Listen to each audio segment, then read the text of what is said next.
তখন একাকিত্ব, নিঃসঙ্গতা আর একরাশ অজানা ভাবনার ছায়া এসে ঢেকেছে আমার শ্বশুরবাড়ির চারপাশ। আমি জানতাম না বিয়ের অল্প কিছুদিন পরেই আমার স্বামী বিদেশ চলে যাবে। জানলে হয়তো আমি এই বিয়েটা করতাম না, কারণ এই বাড়িতে শ্বশুর শাশুড়ি কেউ নেই, নেই কোনো আত্মীয় স্বজনের আনাগোনা, কেবল আমি আর ঘরের দেয়ালে ঝুলে থাকা কিছু প্রেমের হাসি। স্বামী যখন জানালো সে বিদেশ যাবে এবং আমায় একা রেখে যাবে এই নির্জন বাড়িতে, তখন আমার খুব ভয় হয়েছিল। আমি তাকে বলেছিলাম, ছোটখাটো একটা ব্যবসা শুরু করো, তুমি যদি আমার পাশে না থাকো তাহলে এই বাড়িতে তো আর কেউ নেই, কিভাবে থাকব? কিন্তু সে একগুঁয়ে ছিল, বলল, এই দেশে কষ্ট করে বড় কিছু করা যায় না, আমি বিদেশে গেলে অনেক ইনকাম করতে পারবো, আমাদের ভবিষ্যৎ অনেক সুন্দর হবে। আমি চুপ করে গিয়েছিলাম, তবে তার চোখে ছিল কিছুটা আক্ষেপ আর কিছুটা স্বপ্ন। সেই সময় সে আমাকে আশ্বস্ত করল, তোমার চিন্তা করতে হবে না, তুহিন তো তোমার ছোট ভাই, সে আমাদের বাড়িতে এলে এই বাড়ির খেয়াল আর তোমার দেখাশোনা করতে পারবে, তাকে এখানে রেখে দাও, তুমি ওকে একটা স্কুলে ভর্তি করিয়ে দিও, সে এখানে থেকে লেখাপড়া করবে আর তোমাকে দেখাশোনাও করতে পারবে। আমি প্রথমে দ্বিধায় পড়ে গিয়েছিলাম, তুহিন তো এখনো ছোট, ক্লাস 9-এ পারে, কিন্তু আমার মনের ভিতরে ভয় আর নিঃসঙ্গতার যে অন্ধকার, সেটা এতটাই ভারী ছিল যে শেষ পর্যন্ত আমি বাবাকে ফোন করে সব জানালাম। বললাম, বাবা, তুহিনকে কিছুদিনের জন্য আমার শ্বশুর বাড়িতে পাঠিয়ে দাও, আমার স্বামী বিদেশ যাচ্ছে, ও বিদেশ চলে গেলে বাজার সদাই আর বাড়ির খেয়াল কে রাখবে? তুহিন থাকলে একটু সাহস পাব। বাবা এক মুহূর্ত থেমে বলল, তুই তো জানিস তুহিন ছোট, তাও যদি তুই মনে করিস ওর থেকে তুই সাহস পাবি, তাহলে ওকে পাঠিয়ে দিচ্ছি। তারপরই ঠিক হয়ে গেল। আমার স্বামী যাবার 3 দিন আগে তুহিন আমাদের বাড়িতে চলে এলো। হালকা ব্যাগ, বই, খাতা আর চোখে কিছুটা কৌতূহল, কিছুটা দায়িত্ববোধ নিয়ে সে ঢুকল বাড়িতে। আমাকে দেখে বলল, আপু, আমি আছি, তুমি কোনো চিন্তা করো না, দুলাভাই যাক, তুমি চিন্তা করো না, বাজার করার থেকে শুরু করে ঘরের সব কিছু আমি সামলাবো, তুমি শুধু আমাকে বলো কি দরকার। আমি তার এই আত্মবিশ্বাস দেখে অবাক হয়ে গিয়েছিলাম আর একটু হাফ ছেড়ে বেঁচেছিলাম। তারপর 3 দিনের মধ্যেই আমার স্বামী বিদেশ চলে গেল। ভোরবেলা বাসস্ট্যান্ডে ওকে বিদায় দিয়ে এসে আমি আর তুহিন পাশাপাশি হাঁটছিলাম। জানতাম জীবনের নতুন এক অধ্যায় শুরু হচ্ছে। প্রথম 2-3 দিন সবকিছু বেশ স্বাভাবিক লাগছিল। তুহিন নিয়ম করে স্কুলে যায়, এসে আমার জন্য কিছু বাজার করে আনে, ঘরের কাজেও সাহায্য করে। ওর মধ্যে একটা পরিণত ভাব আমি খেয়াল করছিলাম, যদিও সে ছোট, তবু কথাবার্তায় একটা নির্ভরতা ছিল। কিন্তু তারপর ধীরে ধীরে কিছু ছোটখাটো অদ্ভুত জিনিস খেয়াল করতে লাগলাম, যেগুলো শুরুতে গুরুত্ব দিইনি। যেমন ঘরের দরজাগুলো একটু খোলা থেকে যায়, আমার ব্যবহৃত জিনিস এক জায়গার বদলে অন্য জায়গায় রাখা, কিংবা তুহিন মাঝে মাঝে অদ্ভুতভাবে তাকিয়ে থাকে আমার দিকে। আমি ভাবতাম, ও তো ছোট ভাই, হয়তো কল্পনায় কিছু ভাবছে বা হয়তো কেবল চিন্তিত হয়ে আছে। কিন্তু আমার মনে এক অজানা অস্বস্তি বাসা বাঁধছিল, হয়তো নতুন নতুন বাড়িতে আসার জন্য। কিন্তু একদিন এমন কিছু ঘটল যেটা আমাকে বাধ্য করল ভাবতে, তুহিনের এই বাড়িতে আসা কি শুধু আমার দেখাশোনার জন্য, নাকি এর আড়ালে লুকিয়ে আছে কোনো অদৃশ্য রহস্য। স্বামী যখন বিদেশ পাড়ি জমাল, তখন মনের ভেতরটা এক অদ্ভুত শূন্যতায় ডুবে গেল, যেমন কেউ হঠাৎ পায়ের নিচ থেকে মাটি সরিয়ে নেয়। বাড়ির প্রতিটি দেয়ালে, জানালায়, এমনকি রান্নাঘরের টিনের ছাদের শব্দেও নিঃসঙ্গতার ছায়া বসেছিল। কিন্তু তুহিন ছিল বলে সাহস পেয়েছিলাম, কারণ ও বলেছিল, আপু, তুমি একা নাও এই বাড়িতে, আমি আছি, যতদিন দুলাভাই না আসে আমি এই বাড়িতেই থাকব। আমি ওর কথাই ভরসা পেয়েছিলাম, স্কুলে ভর্তি করিয়ে দিয়েছিলাম। ক্লাস 9-এ ওর নতুন যাত্রা শুরু হয়েছিল। দিনে স্কুল, বিকেলে বাজার আর রাকে বই নিয়ে বসে পড়া, সবকিছু বেশ নিয়মমাফিক চলছিল। কিন্তু কদিন না যেতেই একটা অদ্ভুত পরিবর্তন চোখে পড়ল। তুহিনের কথাবার্তা কেমন যেন গম্ভীর হয়ে গেল। ওর চোখে মুখে ছিল এক ধরনের অস্বস্তি, চিন্তার ছাপ। একদিন হঠাৎ সে বলল, আপু, আমি তো আসলে শুধু দুলাভাই যাওয়ার সময় তোমাকে সাহস দিতে এসেছিলাম, যাতে তোমার কোনো চিন্তা না হয়। এখন তো উনি চলে গেছেন, আমি বাড়ি চলে যাই। আমি থমকে গিয়ে বললাম, তুই তো নিজেই বলেছিলি যতদিন দুলাভাই আসবে না ততদিন তুই থাকবি, এই বাড়ির খেয়াল রাখবি, এখন হঠাৎ করে চলে যেতে চাস কেন? তুহিন একটু চুপ করে রইল, তারপর বলল, আপু, সত্যি বলতে এই বাড়িটা আমার ভালো লাগছে না, কেমন যেন অস্বাভাবিক লাগে, একা একা মনে হয়। মাঝে মাঝে মনে হয় কেউ যেন তাকিয়ে আছে, বা ঘরের বাতাস ভারী হয়ে যায়। আমি ওর দিকে অবাক হয়ে তাকিয়েছিলাম। তুই কি ভয় পাচ্ছিস? তুহিন বলল, ভয় না, কিন্তু একটা অস্বস্তি হয়, যেন সবকিছু খুব নিঃশব্দ আর অচেনা হয়ে গেছে। তাছাড়া দুলাভাই তো নেই, তুমি একা আছো। আমি তাকে বললাম, দেখ তুহিন, আমি তোকে বলেছি তুই থাক, আর তুই থাকলে আমার ভালো হয়। তুই যদি এই বাড়িতে না থাকিস, তাহলে এই বাড়ির দেখাশোনা কে রাখবে? তুহিন খানিকক্ষণ চুপ থেকে বলল, আপু, আমি থাকব, তবে আমার একটা কথা রাখতে হবে। আমি হেসে বললাম, বল, কি চাই? ওর মুখটা হঠাৎ গম্ভীর হয়ে গেল। বলল, তুমি সেটা আমাকে কখনো দেবে না। আমি অবাক হয়ে বললাম, তুই চাইবি আর আমি না দেব? এটা কি হয়? সে বলল, তাহলে শোনো, আমি এখনই বলবো না, পরে বলবো। আমি হেসে বললাম, আচ্ছা, পরে বলিস। এরপর কিছুদিন সবকিছু স্বাভাবিক মনে হচ্ছিল, কিন্তু আমি মনে মনে ভাবছিলাম টুইন কিছু একটা মনে লুকিয়ে রেখেছে। মাঝে মাঝে রাতে আমি রান্নাঘরে পানি নিতে যাই, দেখি সে জেগে বসে আছে। আবার কখনো দেখি জানালার পাশে দাঁড়িয়ে বাইরে তাকিয়ে আছে, যদিও বাইরে তেমন কিছুই নেই। একদিন আমি জানতে চাইলাম, তুই রাতে এত জাগিস কেন? তুহিন একটু চমকে গিয়ে বলল, ঘুম আসছিল না আপু। আমি আর কিছু বলিনি, কিন্তু এরপর একটা দিন এলো যেদিনও আমার মুখোমুখি হয়ে বসল এবং বলল, আপু, তুমি বলেছিলে আমার কথা রাখবে, তাই না? আমি বললাম, হ্যাঁ, বল। ও বলল, আগে প্রথমে কথা দাও, রাগ করবে না। আমি একটু অবাক হয়েও বললাম, আচ্ছা, রাগ করব না। তখনও বলল, তুমি দুলাভাইকে অনেক ভালোবাসো, তাই না? প্রশ্নটা শুনে আমি একটু থমকে গেলাম। তারপর বললাম, হ্যাঁ, স্বামীকে তো ভালোবাসকেই হয়।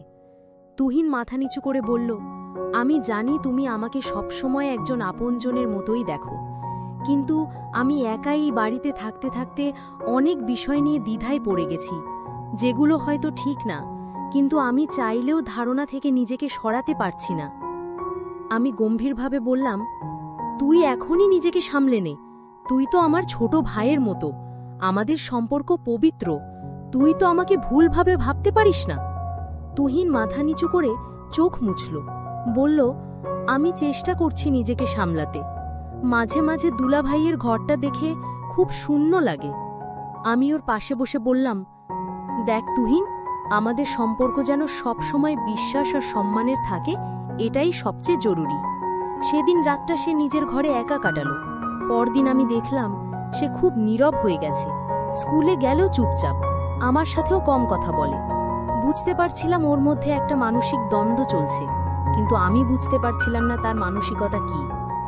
তবে একদিন হঠাৎ সে আমার সামনে একটা পুরনো চিঠি নিয়ে এলো। বলল, আপু, এই চিঠিটা আমি তোমার আলমারির নিচে পেয়েছি। আমি অবাক হয়ে চিঠিটা খুললাম। সেটা আমার শ্বশুরের লেখা, যেখানে লেখা ছিল, এই বাড়িতে একটি পুরনো অভিশাপ আছে, যা প্রতি পুরুষ প্রজন্মে ফিরে আসে। এই ঘরের কেউ দীর্ঘদিন একা থাকতে পারে না। কিছু অদ্ভুত ঘটনা ঘটতে থাকে, যা মানুষকে মানসিকভাবে দুর্বল করে ফেলে। আমি চিঠিটা পড়ে কেঁপে উঠলাম। তুহিন বলল, আপু, আমি হয়তো তাই আজকাল অস্বাভাবিকভাবে ভাবছি। এসব হয়তো আমার নিজের ইচ্ছা নয়, বরং এই পরিবেশের প্রভাব। তখন আমি ওকে বললাম, তুই দোয়া পড়বি, মন শক্ত রাখবি, আমি তোকে কখনো একা ছেড়ে দিতে পারি না। সেই মুহূর্তে ভাবলাম, তুহিনের কথার পেছনে হয়তো শুধু মানসিক দ্বন্দ্ব নয়, এই বাড়ির এক গভীর রহস্য জড়িত। সেদিন সন্ধেবেলায় স্কুল থেকে ফিরে তুহিন সরাসরি নিজের ঘরে চলে গেল। প্রতিদিন যেমন হাসি খুশি ছিল, স্কুলের গল্প শোনাতো, সেদিন তার কিছুই ছিল না। দরজা খোলা রেখেই সে বিছানায় শুয়ে পড়েছিল। আমি তখন রান্নাঘরে নাস্তা বানাচ্ছিলাম। হঠাৎ মনে হলো, আজ যেন অদ্ভুত একটা নীরবতা পুরো বাড়ি জুড়ে, কেমন যেন থমথমে। আমি ওর ঘরের দরজায় দাঁড়িয়ে বললাম, তুহিন, কিরে, আজকে এত চুপচাপ কেন? শরীর খারাপ লাগছে? তুহিন চোখ বন্ধ করে হালকা স্বরে বলল, হ্যাঁ আপু, শরীরটা খুব খারাপ লাগছে, বিশেষ করে মাথাটা ভয়ানক ব্যথা করছে। আমি বললাম, চিন্তা করিস না, আমি তো আছি, একটু মাথায় মালিশ করে দিই, ওষুধ দিই, সব ঠিক হয়ে যাবে। ও কিছু বলেনি, চোখ বন্ধ রেখেই কেমন যেন স্থির হয়ে রইল। আমি আলমারি থেকে মাথা ব্যথার ওষুধ বের করে এনে এক গ্লাস পানি দিলাম। তুহিন না বলে সেটা খেয়ে নিল। আমি বুঝতে পারলাম ওর সঙ্গে কোনো মানসিক চাপও লুকিয়ে আছে, ওর মনের ভিতরে কিছু চলছে। তুহিন বলল, আপু জানো, মাঝে মাঝে মনে হয় আমার মাথার ভেতর খুব ভারী হয়ে যায়, শুধু ব্যথা না, যেন কেউ ভিতর থেকে ডাকছে, অচেনা এক কণ্ঠস্বর। আমি অবাক হলাম, মানে তুই কাকে বলতে চাচ্ছিস? তুহিন চোখ খুলল না, বলল, বুঝাতে পারি না, আমি ঠিক জানিও না কে, তবে রাতে ঘুম ভেঙে দেখি দরজা খোলা থাকে, জানালা থেকে বাতাস ঢোকে আর মনে হয় কেউ ঘরের বাইরে দাঁড়িয়ে আছে। আমি ভয় পেয়ে বললাম, তুই এসব কি বলছিস? তুই কারোর পায়ের শব্দ, ছায়া বা এমন কিছু কি দেখেছিস? তুহিন চোখ খুলে বলল, না আমি দেখিনি, কিন্তু মনে মনে ভাবি কেমন যেন একটা ছায়া অন্ধকারে দাঁড়িয়ে থেকে তাকিয়ে থাকে। এমনও হয় যেন কেউ আমার নাম ধরে ডাকছে, তখন ঘুম ভেঙে যায়। আমি চুপ করে গেলাম। এরকম কথা আগে সে কখনো বলেনি। মনে মনে ভাবলাম, হয়তো তুহিনের মাথায় কোনো ভয়ের ছাপ কাজ করছে, অথবা পড়ালেখার চাপ, বাড়ির নিঃসঙ্গ পরিবেশ এইসবই তার মানসিক অবস্থায় প্রভাব ফেলছে। তারপর আবার মনে পড়ে গেল, তুহিন তো বলেছিল কিছু একটা বলবে আমাকে, যেটা এখনো বলেনি। আমি জিজ্ঞেস করলাম, তুহিন শোন, তুই তো সেদিন বলেছিলি যে আমার সঙ্গে একটা কথা বলবি, যেটা খুব গুরুত্বপূর্ণ, আমি এখনো শুনিনি, তুই বলিসনি কেন? তুহিন চোখ সরিয়ে জানালার দিকে তাকালো, বলল, সময় হলে বলবো আপু, এখন বললে হয়তো তুমি বুঝবে না। আমি বললাম, আমি তো তোকে কথা দিয়েছিলাম রাগ করব না, তুই চাইলেই বলতে পারিস। তুহিন মাথা নিচু করে বলল, তোমার বিশ্বাস হারিয়ে ফেলতে চাই না আপু, সেই কারণেই বলিনি এখনো। আমি বুঝে গেলাম, তুহিনের মনে কিছু চলছে, হয়তো নিজের ভাবনা, মানসিক দ্বন্দ্ব বা অতীতের কিছু ঘটনা, যেটা সে বলতে চায় কিন্তু ভয় পাচ্ছে। আমি তখন আর জোর করলাম না, বললাম, আচ্ছা সময় হলে বলিস, তবে নিজের মধ্যে পুষে রাখিস না, কষ্ট হয় তোর, সেটা আমিও বুঝি। তুহিন ধীরে ধীরে ঘুমিয়ে পড়ল। আমি ওর পাশে বসে চুপ করে ওর মুখের দিকে তাকিয়ে রইলাম। ছেলেটা বড়ই অদ্ভুত হয়ে যাচ্ছে, কিছু একটা লুকিয়ে রাখছে, অথচ সেটা তাকে কষ্ট দিচ্ছে, মানসিকভাবে ভেঙে দিচ্ছে। রাত বাড়ছিল, বাইরে হালকা বৃষ্টি শুরু হয়েছিল। আমি উঠে গিয়ে জানালাটা বন্ধ করলাম, তারপর ঘর থেকে বেরিয়ে চলে আসলাম আমার ঘরে। রাত 2টা নাগাদ হঠাৎ ঘুম ভেঙে গেল আমার। ঘরের জানালার বাইরে কুকুরের ডাকে ঘুম ভেঙেছিল। তারপর একটা চাপা শব্দ পেলাম, তুহিনের ঘর থেকে যেন কারোর কান্নার শব্দ। আমি দ্রুত উঠে গিয়ে ওর ঘরের দিকে গেলাম। দরজাটা আধা খোলা ছিল। ভিতরে গিয়ে দেখলাম তুহিন বিছানায় বসে কাঁদছে। আমি বললাম, তুহিন কি হয়েছে রে, দুঃস্বপ্ন দেখেছিস? তুহিন মাথা নিচু করে বলল, আমি ঠিক আছি আপু, একটু কষ্ট হচ্ছিল, নিজের ওপর খুব রাগ হচ্ছে। আমি ওর পাশে গিয়ে বসে বললাম, তুই একা কষ্ট পাবি না, আমি তোর বড় বোন, তোর কি হয়েছে আমাকে বল। তুহিন আমার দিকে তাকিয়ে হালকা হাসল, তবে সেই হাসিতে ব্যথা লুকিয়েছিল। সে বলল, আপুর মতো কেউ পৃথিবীতে নেই যাকে সব বলা যায়, কিন্তু সব বলা যায় না বলেই সবচেয়ে কাছের মানুষটাকেই কষ্ট দিই। আমি চুপ করে ওর কথা শুনলাম। যাই হোক, তুই তো জানিস আমি তোকে কত ভালোবাসি। আমি জানি আপু, তুই আমার মায়ের মতো, তুই আমার ভাইয়ের মতো। তুহিন চোখ বন্ধ করল, বলল, এই কথাটাই সবচেয়ে বেশি শক্তি দেয়, আবার কষ্টও দেয়। আমি তখন বুঝে গিয়েছিলাম তুহিনের মনের ভেতরে এক ধরনের দোটানা চলছে। সময় হলে সে নিজেই বলবে, কিন্তু আপাতত ওকে সাহস আর আশ্বাস দিয়ে পাশে থাকতে হবে। নিজের তুহিনের কষ্টের গভীরতা বুঝতে পেরে আমি ওর পাশে বসে আর কিছু বললাম না। আমার বিশ্বাস ও একদিন নিশ্চয়ই আমাকে সব বলবে, যখন নিজের সাহস জোগাতে পারবে। আপু, আসলে আমি তোমাকে যে কথাটি বলতে চেয়েছিলাম সেটি হলো, আমি বাড়ি থেকে চলে যেতে চাইছিলাম না। আমি বাড়ি থেকে চলে যাবার অভিনয় করছিলাম। আমি তোমাকে পরীক্ষা করেছিলাম যে তুমি আমার বড় বোন কতটা আমাকে খেয়াল রাখো। কিন্তু আপু, আমি একটা বিষয় বুঝতে পারলাম, আসলে আমি তোমাকে কোনো কথাই বলতে চাই না। এটা আসলে আমি এমনিই বলেছিলাম, দেখি তুমি কি করো। কিন্তু তুমি এটাই প্রমাণ করলে যে ভাই বোনের সম্পর্ক সারা জীবন যেন পবিত্র থাকে এবং এই সম্পর্ক যেন কোনো দিন শেষ না হয়ে যায়। আর তুমি এমনভাবে আমার দেখাশোনা করেছ, সেটা নিজের মায়ের মতো। আসলেই তুমি একজন সত্যিকারের বোন, যার কোনো তুলনা হয় না। পরদিন সকাল, সূর্যের নরম আলো ঘর ভর্তি করছিল। তুহিনা যে একটু হালকা লাগছিল, কিন্তু ওর চোখে সেই দৃষ্টির ছায়া মুছে যায়নি। ওর মধ্যে এখনো লুকানো সেই গল্প, সেই বেদনাই জানেছিল। আমি ওকে খাওয়াতে নিয়ে আসলাম।